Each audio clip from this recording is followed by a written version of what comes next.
សូមគោរពជម្រាបសួរថ្ងៃនេះនាងខ្ញុំសូមចែករំលែកអំពីផ្លែដូងដែលគេហៅថាទឹកធម្មជាតិពីសួនឋានសួគ៌យោងតាមអង្គការ WHO នេះគឺជាពេលវេលាទាំង5ក្នុងការញ៉ាំទឹកដូងដើម្បីទទួលបានអត្ថប្រយោជន៍ទ្វេដងចំពោះសុខភាព1ការញ៉ាំនៅពេលព្រឹកព្រលឹមឬប៉ុស្តិ៍ទទេការញ៉ាំទឹកដូងមួយកែវនៅពេលព្រឹកបន្ទាប់ពីក្រោកពីគេងត្រូវបានចាត់ទុកជាពេលវេលាល្អបំផុតពីព្រោះវាជួយពង្រឹងប្រព័ន្ធភាពស៊ាំក្នុងទឹកដូងមានអាស៊ីត lauric ដែលជួយប្រឆាំងមេរោគនិងបាក់តេរីបង្កើនថាមពលជួយឲ្យរាងកាយស្រស់ថ្លានិងបង្កើនល្បឿននៃការដុតរំលាយអាហារហើយថែមទាំងជួយបញ្ចុះសម្ពាធឈាមជួយសម្រួលដល់ដំណើរការបេះដូងនិងសម្ពាធឈាមឲ្យមានតុល្យភាពតាំងពីដើមថ្ងៃទី2ការញ៉ាំដូងមុននិងក្រោយពេលហាត់ប្រាណទឹកដូងគឺជាភេសជ្ជៈបើកម្លាំងធម្មជាតិដែលល្អជាងភេសជ្ជៈកំប៉ុង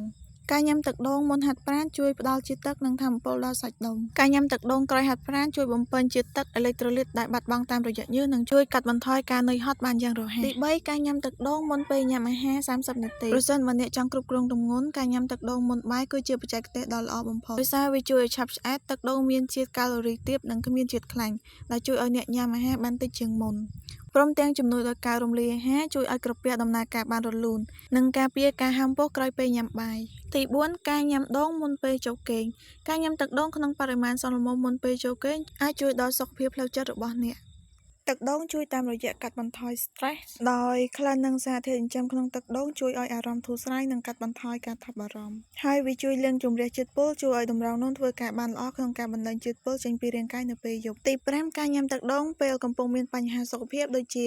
រាគឬក៏គ្រុនក្តៅជាដើមនៅពេលអ្នកមានអាការៈរាគរូសឬគ្រុនក្តៅរាងកាយបាត់បង់ជាតិទឹកខ្លាំងទឹកដូងជួយបំពេញជាតិទឹកនិងជាតិរ៉ែបានលឿនបំផុតការពារកុំឲ្យរាងកាយចុះខ្សោយឬសន្លប់នេះគឺជាពេលវេលាទាំង5ដែលលោកអ្នកគួរពិសាទឹកដូងមុននឹងបញ្ចប់នាងខ្ញុំសូមជូននៅចំណុចគួរប្រុងប្រយ័ត្នផងដែរទោះបីជាទឹកដូងមានអត្ថប្រយោជន៍ច្រើនប៉ុន្តែចំណុចដែលគួរប្រុងប្រយ័ត្ននោះគឺ